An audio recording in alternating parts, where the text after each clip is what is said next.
প্রিয় শিক্ষার্থী বন্ধুরা, আমরা আমাদের পৌরনীতি দ্বিতীয় পত্রের প্রথম অধ্যায় থেকে পঞ্চম অধ্যায় পর্যন্ত আমরা পূর্ববর্তী ক্লাসে পড়েছি। আজকে ষষ্ঠ থেকে দশম অধ্যায়ের মধ্যে যে টপিক গুলো মোস্ট ইম্পর্টেন্ট এবং যেখান থেকে বারবার বারবার প্রশ্ন আসে বা যে ধরনের প্রশ্ন আসতে পারে সেই বিষয়বস্তুগুলো এখানে আলোচনা হবে। সাথে যে তোমাদেরকে টপিক গুলো বলবো, তোমরা বইয়ের ভিতরে তোমাদের যে সূচিপত্র আছে সেখানে তোমরা দাগিয়ে নিতে পারো, অথবা সরাসরি তোমরা খাতায় লিখে ফেলতে পারো। তো প্রত্যেকটা অধ্যায়ের আলাদা আলাদা ইম্পর্টেন্ট টপিক আমি বলবো, সাথে তোমাদেরকে কি ধরনের প্রশ্ন কিভাবে আসতে পারে সেই বিষয়েও আমি তোমাদেরকে আলাপ করব। তাহলে আমরা শুরু করি। এইটা কোনো ডিটেলস ক্লাস নয়, এটা সাজেশন ক্লাস, এবং এই সাজেশন ক্লাসে তোমাকে সিকিউ অর্থাৎ গ এবং ঘ এর সাজেশন দেওয়া হচ্ছে। আর তুমি যদি এমসিকিউ এবং জ্ঞানমূলক অনুধাবনমূলক প্রশ্ন পেতে চাও, তাহলে তোমার পুরো বই ভালো করে পড়ার কোনো আসলে বিকল্প নাই। আমরা আস্তে আস্তে শুরু করি। আমাদের প্রথম যে আলোচনাটা সেটা হচ্ছে আমাদের যে প্রশ্নটা আছে আর কি, সেই প্রশ্নটা হচ্ছে সরি, টপিক, প্রশ্ন না, এটা টিস্যু দাও তো, এটা ময়লা হয়ে গেছে।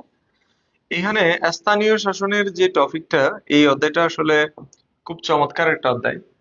এখানে স্থানীয় শাসন, শুধু স্থানীয় শাসন নয় বরং স্থানীয় স্বায়ত্ত শাসন নিয়েও আলোচনা আছে। এই অধ্যায়ের মধ্যে মোস্ট ইম্পর্টেন্ট টপিক হচ্ছে, প্রথমে তোমাকে স্থানীয় শাসন সম্পর্কে জানতে হবে এবং স্থানীয় শাসন বা সরকার সম্পর্কে জানবে, এবং এটার সাথে স্থানীয় শাসন বা সরকারের সাথে যে স্থানীয় স্বায়ত্তশাসিত যে প্রতিষ্ঠানগুলো আছে, হ্যাঁ, একটা হচ্ছে স্থানীয় শাসন আর একটা হচ্ছে স্থানীয় স্বায়ত্তশাসন। এখন এই দুইটার মধ্যে পার্থক্য তোমাকে পড়তে হবে। স্থানীয় শাসন এবং স্থানীয় স্বায়ত্ত শাসনের মধ্যে পার্থক্য তোমাকে পড়তে হবে। তাহলে স্থানীয় শাসন আর স্থানীয় স্বায়ত্ত শাসন, তাহলে এই দুটো টপিকের মধ্যে যে তুলনা আছে, স্থানীয় স্থানীয় স্বায়ত্ত শাসন, স্থানীয় স্বায়ত্ত শাসন, এই দুটো টপিক, মানে এই টপিকটা ভালো করে পড়তে হবে তোমাদের। মানে স্থানীয় শাসনটাও পড়তে হবে, স্থানীয় স্বায়ত্ত শাসন পড়তে হবে। তবে এখানে গ এবং ঘ এর জন্য বেশিরভাগ সময় যেখান থেকে প্রশ্ন হয় তার একটা হচ্ছে ইউনিয়ন পরিষদ। মনে রাখবা, ইউনিয়ন পরিষদ। ইউনিয়ন পরিষদ, যেহেতু বাংলাদেশ এখনো কি গ্রাম প্রধান, মানে এখনো মেজরিটি পিপল যেখানে বাস করে সেটা হচ্ছে গ্রাম। একটা হচ্ছে যে সিটি কর্পোরেশন, সিটি কর্পোরেশন। আরেকটা টপিক তুমি দেখতে পারো, সেটা হচ্ছে পৌরসভা। পৌরসভা। তো এটা নিয়ে এটা নিয়ে তুমি জাস্ট সার্চ করতে পারো যে সিভিক্স সেকেন্ড পেপার ষষ্ঠ অধ্যায়ে তুমি আমাদের ইউটিউব চ্যানেলে পেয়ে যাবে যে ডিটেলস ক্লাস, একদম পুরো ক্লাস। ইউনিয়ন পরিষদ, সিটি কর্পোরেশন, পৌরসভা, এই যে ইউনিয়ন পরিষদ, সিটি কর্পোরেশন, পৌরসভা, এই তিনটা টপিক যদি পড়ো এবং এর সাথে স্থানীয় স্বায়ত্তশাসন আর স্থানীয় সরকার বা স্থানীয় শাসক, এই দুটার মধ্যে যদি তুলনা পড়ো বা পার্থক্য পড়ো, তাহলে এই অধ্যায় থেকে খুব ইজিলি তুমি প্রশ্নের উত্তর করতে পারবে। এবং সিকিউ প্রশ্ন এর বাইরে থেকে তেমন একটা আসতে আমি দেখি নাই বা হয় না খুব একটা। আমরা প্রশ্নে চলে যাই। এখানে স্পষ্টভাবে বলছে যে স্থানীয় স্বায়ত্তশাসিত প্রতিষ্ঠানগুলোর মধ্যে ঢ প্রতিষ্ঠানের সংখ্যা হচ্ছে 13টি। ঢ স্বায়ত্তশাসিত প্রতিষ্ঠান হাসপাতাল, স্বাস্থ্য ক্লিনিক, ঘরবাড়ি নির্মাণের অনুমতি দিয়ে থাকে। নির্বাচিত প্রতিনিধিগণ জনগণের সক্রিয় ভূমিকায় ঢ প্রতিষ্ঠানের কার্যক্রম পরিচালনা বা যে তোমার সাধিত হয়, কার্যক্রম সাধিত হয়। আচ্ছা, এখানে তোমরাই আমাকে কমেন্টস করে জানাও, যে একটু দ্রুত কমেন্টস করে জানাও যে এই প্রতিষ্ঠানটা আসলে কোনটা। এবং এটা খুব আপডেটেড একটা প্রশ্ন, মানে এটা এই কারণেই বলছি যে আপডেট কেন। আচ্ছা, তোমরা এখানে বলতেছো 13টি প্রতিষ্ঠানের সংখ্যা। আচ্ছা, প্রতিষ্ঠানের সংখ্যা 13টি বলাতে অনেক স্টুডেন্ট আমাদেরকে বলতেছে যে ইউনিয়ন পরিষদ। আচ্ছা, ইউনিয়ন পরিষদ কেন হবে? ইউনিয়ন পরিষদের সদস্য সংখ্যা 13। ইউনিয়ন পরিষদের সদস্য চেয়ারম্যান একজন, 9 জন হচ্ছে সদস্য মেম্বার যাদেরকে বলা হয়, 3 জন হচ্ছে মহিলা, তাহলে কতজন হয়? এই যে 9, 10, 13। তাহলে এটা হচ্ছে ইউনিয়ন পরিষদের সদস্য সংখ্যা। বাট এখানে বলছে প্রতিষ্ঠানেই হচ্ছে 13টা। দেখো দেখো অবস্থা তোমাদের। ভাই, আমি কিছু করি না, 1 মাস পরে কি ভালো রেজাল্ট করা কি যায়? অবশ্যই যায়, যাবে না কেন? 1 মাসে অনেক কিছু করে ফেলা যায়, কিন্তু 1 মাসে যদি তুমি 1 মাসের বাহানা দিয়ে যদি তুমি আহ, পড়ার টেবিলে মোবাইল নিয়ে বসো, তাহলে তো সমস্যা, এটাতে তুমি কভার আপ করতে পারবে না। তাহলে এই যে তুমি মোবাইলে এখন কমেন্টস করতেছো এবং বান্ধবী মেসেজ দিবে, বন্ধু মেসেজ দিবে, রিপ্লাই করবা, এরপরে সময় চলে যাবে, রিলসে ঢুকবা, 1 ঘন্টার পর চলে গেছে তুমি জানবাই না। ঘন্টার পর ঘন্টা এভাবেই যাচ্ছে আমাদের জীবন থেকে। যাই হোক, এখানে পৌরসভার প্রধানকে মেয়র বলা হয়। স্থানীয় স্বায়ত্ত শাসন বলতে কি বুঝো? দেখো, প্রশ্নটা আমি তোমাদেরকে অলরেডি বলছি, টপিকটা হচ্ছে কি, স্থানীয় সরকার বা স্থানীয় স্বায়ত্তশাসিত সরকার, এই দুইটার মধ্যে মানে স্থানীয় সরকার আর স্থানীয় স্বায়ত্তশাসিত সরকার বা স্থানীয় স্বায়ত্ত শাসন, এই দুইটার মধ্যে পার্থক্য যখন তুমি পড়বা, খুব ইজিলি এটা লিখতে পারবে। উদ্দীপকে ঢ কোন স্থানীয় স্বায়ত্তশাসন প্রতিষ্ঠান, এটা এটা তোমরা এই যে রিসেন্টলি, খুব রিসেন্টলি, হুম, স্যার আজকে সিকিউ অনেক কঠিন করছেন। আচ্ছা, রুবায়েত আহমেদ বলতেছেন, দেখো তোমরা রিসেন্টলি তারেক রহমান সাহেব বগুড়াকে সিটি কর্পোরেশন ঘোষণা করেছে। বগুড়াকে, আগে ছিল 11টি সিটি কর্পোরেশন, 11টি। প্রশ্ন, 11টি মানে 11টি সিটি কর্পোরেশন ছিল আগে, এবং নতুন করে একটা বিভাগ হয়েছে না, যেটাকে আমরা বলি ময়মনসিংহ বিভাগ। এই ময়মনসিংহ বিভাগটা যেটা, এটাই মূলত এটার সাথে যুক্ত হয়েছে। তারেক রহমান এসে বগুড়া মানে তার জেলাকে, তার জেলা সদরকে তিনি সিটি কর্পোরেশনের নাম দিয়েছে। তাহলে আমাদের দেশে যে বিভাগগুলো আছে, সেই বিভাগীয় শহরগুলোতে সিটি কর্পোরেশন আছেই, তার সাথে আবার ঢাকা উত্তর, ঢাকা দক্ষিণ, তারপরে কুমিল্লা, তারপরে হচ্ছে গাজীপুর, নারায়ণগঞ্জ, এগুলো সব মিলে বাংলাদেশের সিটি কর্পোরেশনের সংখ্যা হচ্ছে 13টি। তাহলে সিটি কর্পোরেশনের কথা এখানে বলা হয়েছে, ঠিক আছে। এবং এখানেও এই যে তোমার দেখো, প্রতিষ্ঠান, হাসপাতাল, স্বাস্থ্য ক্লিনিক, ঘরবাড়ি নির্মাণের অনুমতি, গ্রামে কি ঘরবাড়ি নির্মাণের অনুমতি লাগে? তোমরা যে ইউনিয়ন পরিষদ বলতেছো, কমন সেন্স এখানেও ব্যবহার করতে হবে। কমন সেন্স শুধু বিভিন্ন জায়গায় ব্যবহার করলে হবে না, এখানেও ব্যবহার করতে হবে। যে গ্রামে তো আর বিল্ডিং বানাইতে অনুমতি লাগে না, গ্রামে তো ঘরবাড়ি তুলতে অনুমতি লাগে না, ইউনিয়ন পরিষদের অনুমতি লাগে না। তো সেক্ষেত্রে আমরা এখানে বলতেছি যে আমরা ইউনিয়ন পরিষদ, তো এটাকে আর হলো, হলো না। তো তোমাদের যেটা করতে হবে সেটা হচ্ছে এই টপিকের ক্ষেত্রে সিটি কর্পোরেশনই তোমাদেরকে লিখতে হবে, ঠিক আছে। যে শিফাত শারফিন মনময় বলতেছে যে পৌরনীতির জনককে, তোমরা কেউ একে রিপ্লাই দিয়ে দাও পৌরনীতির জনককে। এরপরে দেখো যে ঢ প্রতিষ্ঠানকে অধিক কার্যকর করার ক্ষেত্রে জনগণের ভূমিকা ব্যাখ্যা করো। অর্থাৎ ঢ বলতে সিটি কর্পোরেশনকে কার্যকর করার ক্ষেত্রে জনগণ জবাব দিতে চাইতে পারে, জনগণ বিভিন্নভাবে সহযোগিতা করতে পারে। এরপর আমরা আরেকটা প্রশ্নে চলে যাই। ছোট একটি শহরের জনপ্রতিনিধি জনাব কামরুল ইসলাম, ছোট একটি শহর বলছে। আমরা একটু আগে যেটা পড়লাম সেটা হচ্ছে সিটি কর্পোরেশন। সিটি কর্পোরেশন হচ্ছে মূলত এমন একটা প্রতিষ্ঠান যেটা বড় শহরে প্রতিষ্ঠা করা হয়, কর্পোরেশন। ছোট শহর মানে এটা সিটি কর্পোরেশন হবে না, তাহলে এটা বাদ গেছে। তো শহর হইলে তো আর গ্রাম হয় না, তাহলে ইউনিয়ন পরিষদও বাদ, তাহলে ইউনিয়ন পরিষদও বাদ। তাহলে আমাদের থাকে কি, এই ইউনিয়নও বাদ, গ্রাম যেহেতু, শহর যেহেতু বলছে। জনাব কামরুল ইসলাম তার শহরে পরিনিষ্কাশন ব্যবস্থা, রাস্তাঘাট ও খেলাধুলার উন্নয়নের জন্য বিভিন্ন কর্মকাণ্ড গ্রহণ করে। তার মানে খুব সিম্পল ভাবে এটুকু পরেই বুঝতে পারতেছে এটা হচ্ছে পৌরসভা। তাহলে জনাব কামরুল ইসলাম যে স্থানীয় স্বায়ত্তশাসিত সরকারের প্রধান, তার গঠন উল্লেখ করো। পৌরসভার গঠন কি? পৌরসভার একজন মেয়র থাকবে, আর প্রত্যেকটা ওয়ার্ডে একজন কাউন্সিলর থাকবে, তাই না? কয়টা ওয়ার্ড থাকে একটু পৌরসভায় বলো তো দেখি, কেউ পারো কিনা? কয়টা ওয়ার্ড থাকে? তোমরা একটু বলো তো দেখি, পারো কিনা দেখি তোমরা। তো কয়টা ওয়ার্ড থাকে সেটা তোমরা একটু দেখি পারো কিনা। যদি পারো তাহলে আমি ধরে নিব যে হ্যাঁ, তোমরা কিছুটা হইলেও পড়াশোনা করছো। আর যারা নিতান্তই পড়াশোনা করো নাই, মানে তোমরা যারা একদমই পড়ো নাই, তো তোমাদের কি করতে হবে সেটাও আমি তোমাদেরকে একটু বলে দিতে চাই। তো নিতান্ত যারা পড়াশোনা করো নাই, তোমরা, তোমাদের কাজ হবে হচ্ছে এভাবে, গিয়ে অ্যাপসে গিয়ে, তারপরে হচ্ছে তোমাকে এখানে সার্চ করতে হবে। এই দেখো, এই এটা লিখবা, তারপরে হচ্ছে এটা লিখবা, এরপর হচ্ছে, হ্যাঁ এটা লিখবা, এরপরে হচ্ছে সার্চ করবা, ঠিক আছে। এই সার্চ করবা, এখানে, এখানে পুরো একটা, হুম, এখানে গিয়ে এই যে দেখছো, এটা পুরো একটা অধ্যায়, ঠিক আছে। তোমরা এখান থেকে বেশ কয়েকটা অধ্যায় পাবে। তো সুতরাং তোমাদের টেনশন করার কোনো কারণ নাই যে পারি নাই বা জানি না, এটা টেনশন করার কোনো কারণ নাই। সুতরাং এখানে এই যে দেখো পুরা, ঠিক আছে। তাহলে এখান থেকে তোমরা পর্যায়ক্রমিক ভাবে তোমরা হচ্ছে ক্লাসগুলো করে নিতে পারো, এটা তোমাদের জন্য সবচেয়ে বেস্ট ওয়ে। আমি মনে করি যে এটা করলে যে কেউ এই অধ্যায়টা সম্পর্কে ভালো একটা ধারণা পাবে, ঠিক আছে। তো একদম ডিটেলসে ছিল, ওইখানে সবকিছু তোমরা পড়ে নিবা। উক্ত স্থানীয় স্বায়ত্তশাসিত সরকারের সকল কার্যক্রম উদ্দীপকে প্রতিফলিত হয় নাই। তাহলে কি কি প্রতিফলিত হয় নাই? যে স্থানীয় স্বায়ত্তশাসিত প্রতিষ্ঠানটার নাম হচ্ছে সিটি তোমার পৌরসভা। তাহলে পৌরসভার কার্যাবলী, অনেকগুলো কার্যাবলী আছে না, পৌরসভার অনেক কাজ আছে। পৌরসভার অনেক কাজের মধ্যে যে কাজগুলো আসে নাই, সেগুলো তোমাকে এখানে বলতে হবে উত্তরে। তাহলে কার্যাবলীগুলো তোমাকে ভালো করে পড়তে হবে। শাকিল হাসান উত্তর করেছে 18টি ওয়ার্ড। চমৎকার Shakil, thank you so much তোমার এত চমৎকার উত্তরের জন্য। কারণ অনেক স্টুডেন্ট পড়ে বাট হচ্ছে জানে না। তো পরে জানে না কেন? কারণ হচ্ছে পরে তারা এমন ভাবে পড়ে যে সবাই পড়তেছে। এরপরে আসি হচ্ছে বাংলাদেশের সাংবিধানিক প্রতিষ্ঠান, সপ্তম অধ্যায়।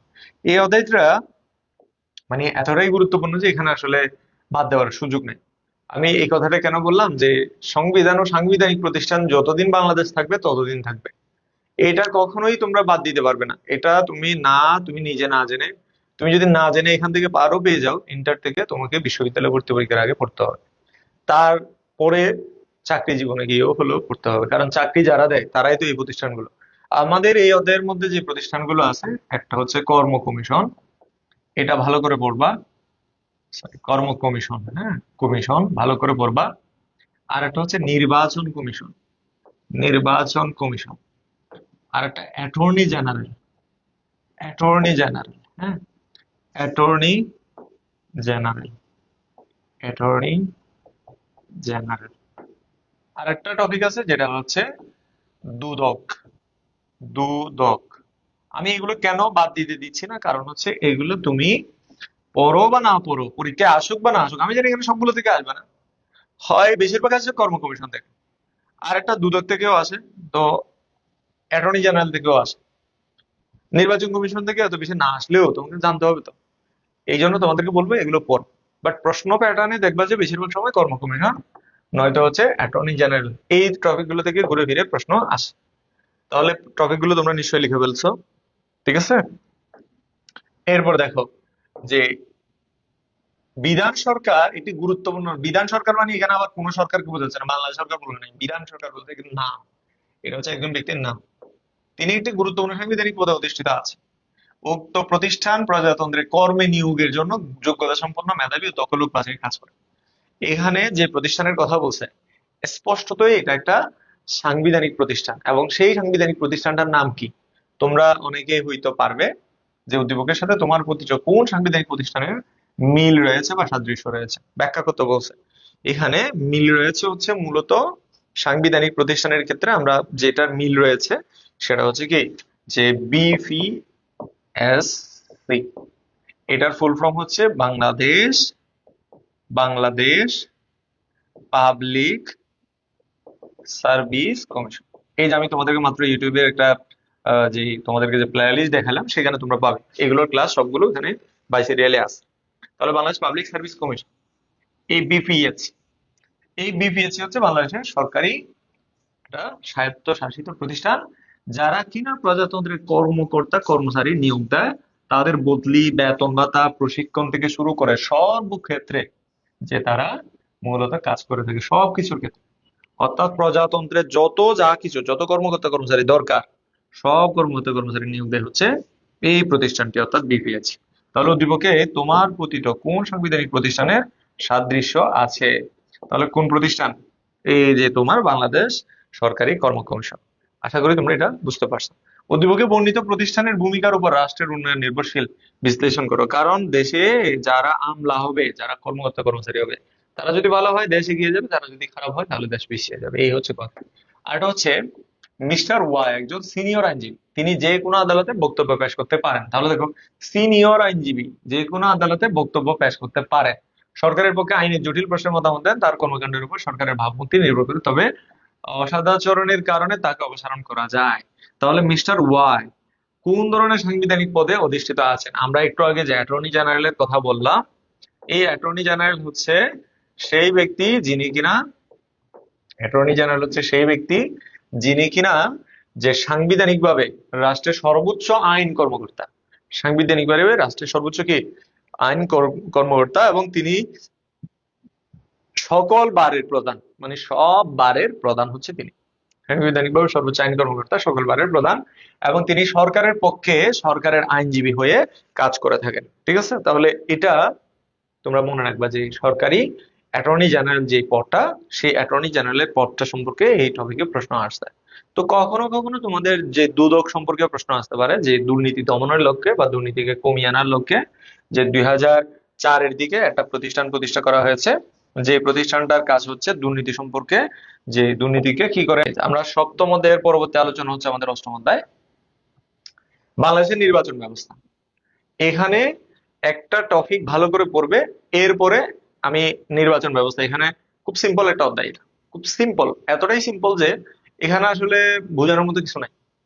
যে বাংলাদেশের নির্বাচন ব্যবস্থার এই টপিকটাতে তোমার পড়তে হবে বাংলাদেশের নির্বাচনের বৈশিষ্ট্য।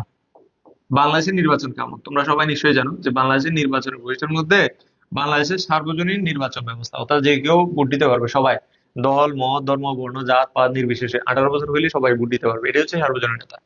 এবং এই যে সার্বজনীন নির্বাচন ব্যবস্থা, এটা আমাদের দেশে আসে।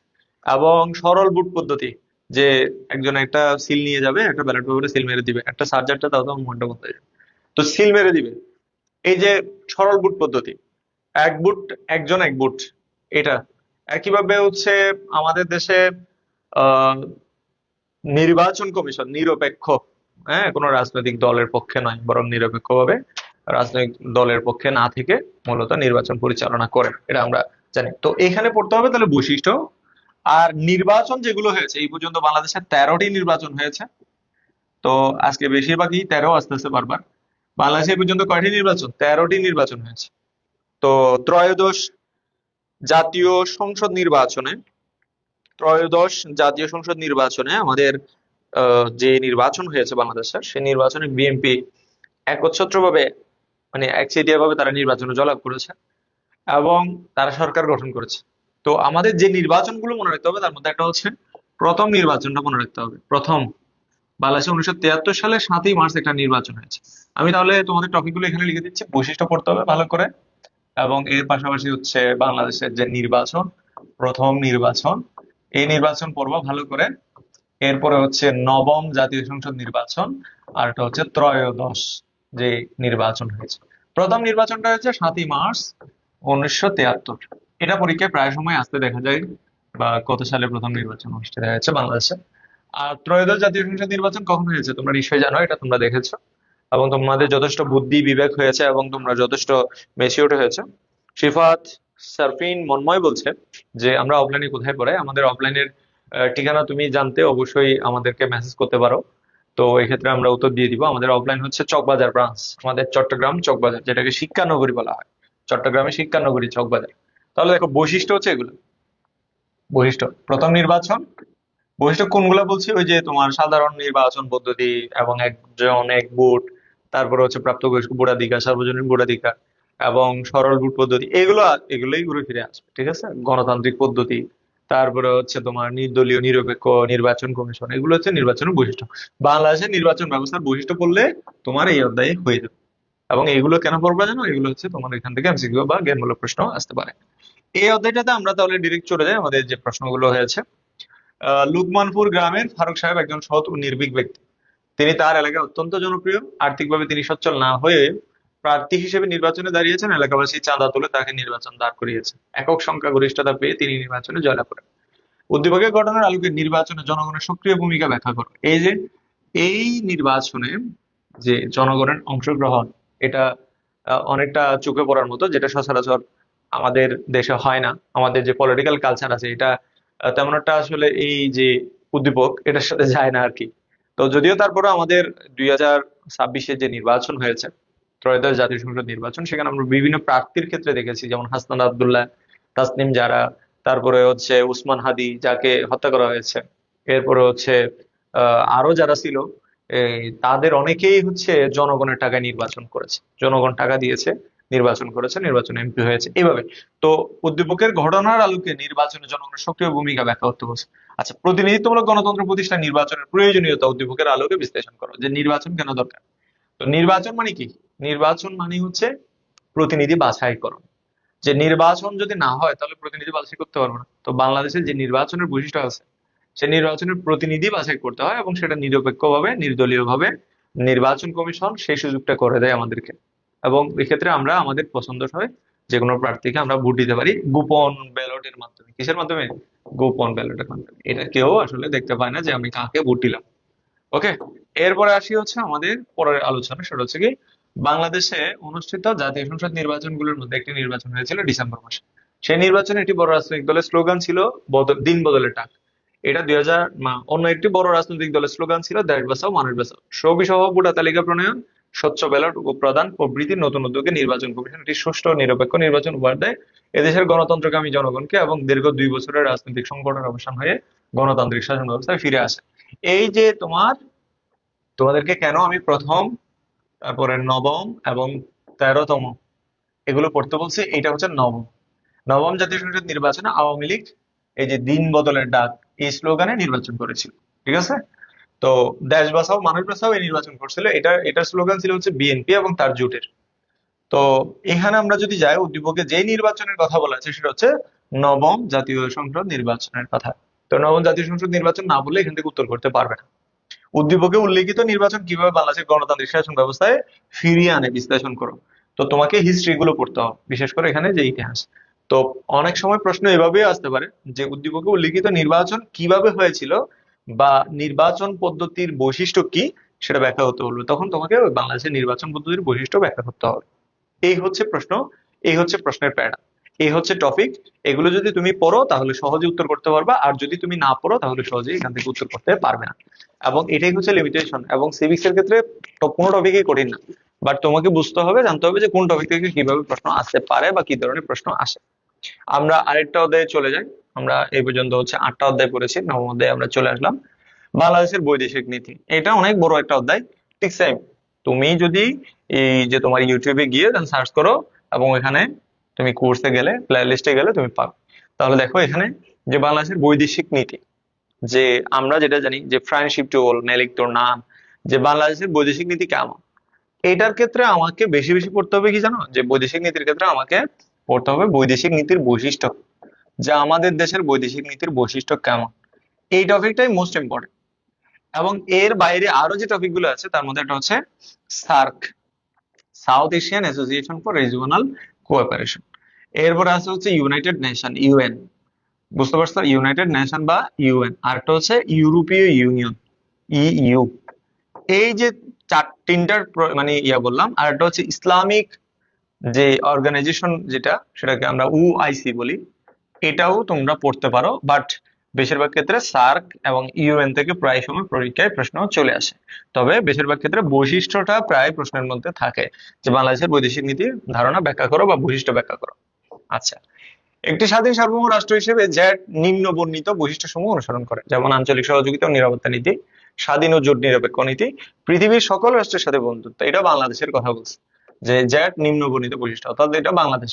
এই যে friendship to all, malice to none, এটার মানে সকলের সাথে বন্ধুত্ব, কারোর সাথে শত্রুতা নয়। আচ্ছা, এই যে দেখছো সার্ক থেকে প্রশ্ন। আর বৈদেশিক নীতি বলতে কি বুঝো, আসছে তো।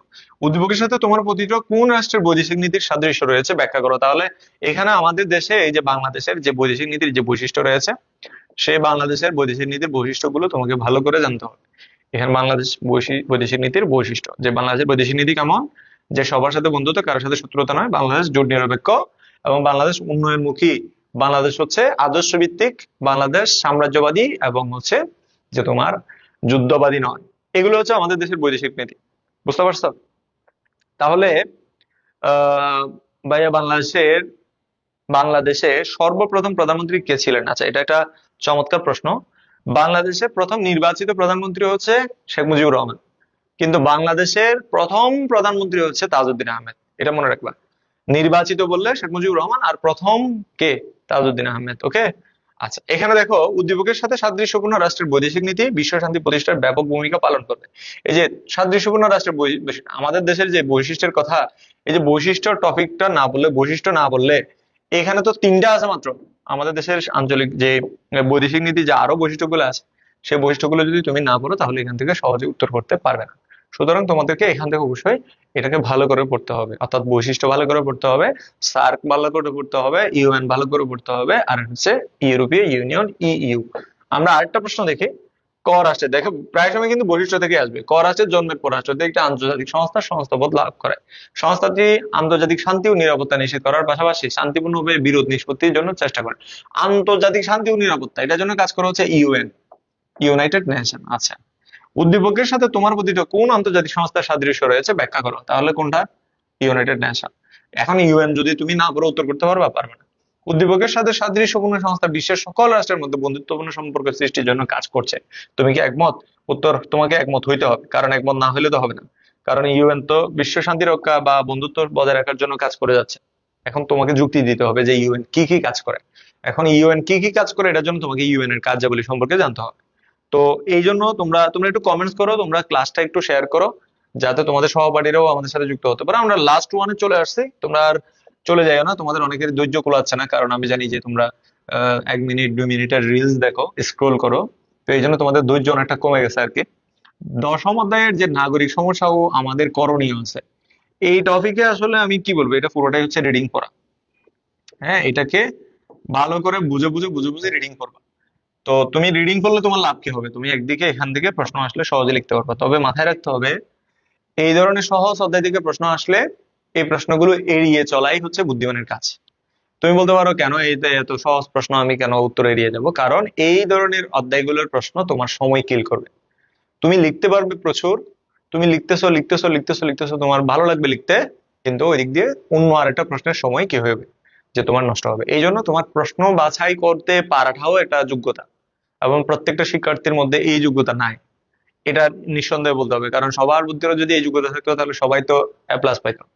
বুঝতে পারছো কিনা? তো এই যে প্রশ্ন বাছাই করা, যে আমি আমার এই প্রশ্নটা আমার টাইম কিল করতে পারে, এই প্রশ্নটা অত্যাধিক সহজ, এই প্রশ্নটা লিখতে গেলে আমার অনেক সময় লাগবে, কারণ আমি অনেক কিছুই এই সম্পর্কে জানি। হ্যাঁ, আমি মহাপণ্ডিত, তো আমার পণ্ডিতের লিমিট এটাও আমাকে বুঝতে হবে, পণ্ডিতের লিমিট। আচ্ছা, আমরা প্রশ্ন দেখি কোন কোন টপিক থেকে আসছে। তো নজরুল ইসলাম বাজার থেকে কিছু পাকা আম ক্রয় করে বাড়িতে আসেন। এখন যেহেতু আমের মৌসুম, তোমরা অনেকে আম খাবে, কিন্তু কাটার পর তিনি দেখতে পান ভেতরে আমের আটিগুলো শক্ত হয়। তার মানে কি, কাজটা সারছে, যে কাঁচা আমকে পাকাইছে। আম খাওয়ার পর তার পেটে কিছু সমস্যা দেখা দেয়। হ্যাঁ, আম খাওয়ার পর তার পেটে কিছু কি দেখা দেয়, সমস্যা, পেট ব্যথা করবে, তারপরে শরীর অসুস্থ হয়ে পড়বে, এরকম ব্যাপার আছে। তাহলে দেখো, উদ্দীপকের সাথে তোমার পতিত কোন নাগরিক সমস্যার সাদৃশ্য আছে কি, মানে কোন নাগরিক সমস্যার সাদৃশ্য, এটা তো খাদ্যে ভেজাল আছে না, খাদ্যে ভেজাল একটা টপিক আছে না, খাদ্যে ভেজাল এখন বর্তমান সময়ে সবচেয়ে বড় সমস্যা। আমাদের দেশে অনেক মানুষ ক্যান্সারে আক্রান্ত হচ্ছে। তাহলে ক্যান্সারের জীবাণুটা শরীরে আসতেছে কিভাবে, শরীরের কোষগুলো কেন নষ্ট হয়ে যাচ্ছে, কেন ক্যান্সারে আমরা আক্রান্ত হচ্ছি, এটার পেছনে কারণ হচ্ছে খাদ্যাভ্যাস এবং আমাদের যে দৈনন্দিন জীবন যাপন, খাদ্যাভ্যাস ও দৈনন্দিন জীবন এক্ষেত্রে। তাহলে উদ্দীপকের সাথে তোমার প্রতিটা কোন নাগরিক সমস্যার সাদৃশ্য, মানে কোন নাগরিক সমস্যার সাদৃশ্য আছে কিনা ব্যাখ্যা করতে বলছে, বলছে যে ভেজাল। আইনের যথাযথ প্রয়োগ ও সামাজিক সচেতনতা সৃষ্টির মাধ্যমে, এই যে সামাজিক সচেতনতা, এটা বড় একটা বিষয়। সামাজিক সচেতনতা কেন দরকার, যে ব্যক্তি আমে ফরমান তোমার বিভিন্ন কেমিক্যাল দিচ্ছে, সেই ব্যক্তি এটাও জানে না যে ওই কেমিক্যাল শরীরের জন্য কতটুকু ক্ষতিকর। এই যে অশিক্ষিত কুশিক্ষিত মানুষগুলোর কারণে আমাদের দেশের খাদ্য চেইনের মধ্যে এক ধরনের রাসায়নিক ঢুকে পড়েছে, যে রাসায়নিক গুলো আমাদেরকে বিভিন্ন রোগে আক্রান্ত করতেছে, আমাদের আয়ু কমিয়ে দিচ্ছে। তাহলে অনেক মানুষ সামাজিক ভাবেও এটাকে যদি সচেতন না হয়, যারা ওষুধ দিচ্ছে তারাও কিন্তু খাচ্ছে, ব্যাপারটা এমন না যে শুধু আমরাই খাচ্ছি, কিনতেছি বলে আমরা খাচ্ছি এমন না, বরং যারা ওষুধ দিচ্ছে তারাও খাচ্ছে। কলাতে কার্বাইড দিয়ে পাকানো হচ্ছে, কলা পাকানো হচ্ছে কার্বাইড দিয়ে। তোমরা দেখো না, এখন দোকানে দেখবা কোনো কলাই আসলে একটা দুইটা পাকে না। আমরা ন্যাচারাল কলা, আমি যেহেতু গ্রামের ছেলে, আমি জানি যে ন্যাচারাল কলা হচ্ছে একটা দুইটা করে পাকে গাছে, কিন্তু যে কলাগুলো একসাথে কার্বাইড দিয়ে পাকানো হয় সব কলা একসাথে পেকে যায়, এবং এমন হলুদ, এমন চমৎকার রং ধারণ করে যে তোমার দেখলে মনে হয় যে যে তুমি টুস করে একটা ছিঁড়ে হচ্ছে এই খোসাটা ছিলে মুখে দিয়ে দিই, কিন্তু ব্যাপারটা আসলে কি, যে পাকানো হয়েছে কার্বাইড দিয়ে বা বিভিন্ন কেমিক্যাল দিয়ে। তো এই জন্য হচ্ছে চমৎকার একটা রং আসে। যাই হোক, আমরা একটা প্রশ্ন দেখলাম, সামাজিক সচেতনতা দরকার বলছে, আর একটা সেই জনি, রনির বড় ভাই। তো রনি 2016 সালের প্রাথমিক সমাপনী পরীক্ষায় বৃত্তি পেয়েছে, অন্যদিকে জনি কথা বলতে পারে না, তাই স্থানীয় স্কুলে তাকে ভর্তি করানো যায়নি। তার সমবয়সীরা তাকে খেলায় নিতে চায় না, এই কারণে জনি তার বাবা মায়ের মন খারাপ থাকে। জনিও তার বাবা মায়ের মন খারাপ, জনির সাথে রনির খুবই বন্ধুত্ব, জনি খুব সুন্দর ছবি আঁকতে পারে, তার বাবা মা তার জন্য রং ও ছবি আঁকার বই কিনে দিয়েছে, জনি এখন ছবি আঁকা নিয়ে ব্যস্ত। আচ্ছা, সিএফসির ফুল ফর্ম তোমরা নিশ্চয়ই জানো, যে ফ্লোরোকার্বন। খাদ্য ভেজাল বলতে কি বুঝো, এখানে আমরা একটু আগে যে টপিকটা পেলাম, যোনির প্রতিবন্ধিতা জনিত সমস্যাটি ব্যাখ্যা করো। তো এইখান থেকে প্রশ্ন সহজ হয়, যে যোনির প্রতিবন্ধিতা জনিত এটা কি ধরনের সমস্যা, বাক প্রতিবন্ধিতা। কি প্রতিবন্ধিতা, বাক প্রতিবন্ধিতা, কথা বলতে পারে না, এই যে বলছে না যে কথা বলতে পারে না, বাক প্রতিবন্ধিতা। যোনির সমস্যা সমাধানে এবং তাকে স্বাভাবিক জীবনযাপনের ক্ষেত্রে সহযোগিতা করার জন্য কি কি পদক্ষেপ নেওয়া প্রয়োজন। ওই যে তোমরা তোমাদের বইয়ের মধ্যে এই টপিক গুলো পড়ার সাথে সাথে তোমরা দেখবে সেখানে হচ্ছে পদক্ষেপের কথা বলা আছে যে কি ধরনের পদক্ষেপ বা কি ধরনের ইনিশিয়েটিভ নেওয়া যেতে পারে। জনির মতো যারা প্রতিবন্ধী আছে আমাদের দেশে, ডিফারেন্টলি এবল বা হ্যান্ডিক্যাপড, তো তাদের ক্ষেত্রে আমাদের সহানুভূতিশীল আচরণ করতে হবে এবং তাদেরকে এমন ভাবে সমাজের মধ্যে গুরুত্ব দিতে হবে যাতে হচ্ছে তারা সমাজের মধ্যে উঠে আসতে পারে, এবং তাদেরকে বিভিন্নভাবে সহযোগিতা করতে হবে, কারণ তাদেরও বেঁচে থাকার অধিকার আছে। তো যাই হোক, আমরা সর্বোপরি এই অধ্যায়টা মানে এই অধ্যায়গুলো আমরা পড়লাম 6 থেকে 10 অধ্যায় পর্যন্ত। এই যে সুদীর্ঘ আলোচনা, আমি জানি নিশ্চয়ই তোমরা অনেকে খুব মনোযোগ দিয়ে ক্লাসটা করেছো। আর যারা মনোযোগ দিয়ে করো নাই, তোমরা তোমাদের আবার পড়তে হবে এবং তোমাদের পড়া আসলে শেষ হবে না, কারণ ক্লাসগুলো করার ক্ষেত্রে 3টা জিনিস এক জায়গায় রাখবা। একটা হচ্ছে মন, আর 2টা চোখ, আর 2টা কান। চোখ এদিক ওদিক করা যাবে না, মন ব্রেক হয়ে যাবে, মন ওইদিকে চলে যাবে। আর মনকে দূরে রাখা যাবে না, মনকে বইয়ের পাতায় এনে ফেলতে হবে, ক্লাসে এনে ফেলতে হবে। একইভাবে তোমার কান, এই কানের মধ্যে যদি অন্য কিছু বাজে, তাহলে কিন্তু তুমি ক্লাসে মনোযোগ ধরে রাখতে পারবে না। এই জন্য তোমাদের সর্বোপরি তোমাদের সবার মানে সুস্বাস্থ্য এবং সফলতা কামনা করছি। এবং তোমরা আজকের এই ক্লাসটি কেমন এনজয় করেছো সেটা আমাকে কমেন্টে জানাতে ভুলো না। তোমাদের সবার কমেন্ট এখন প্রত্যাশা করছি।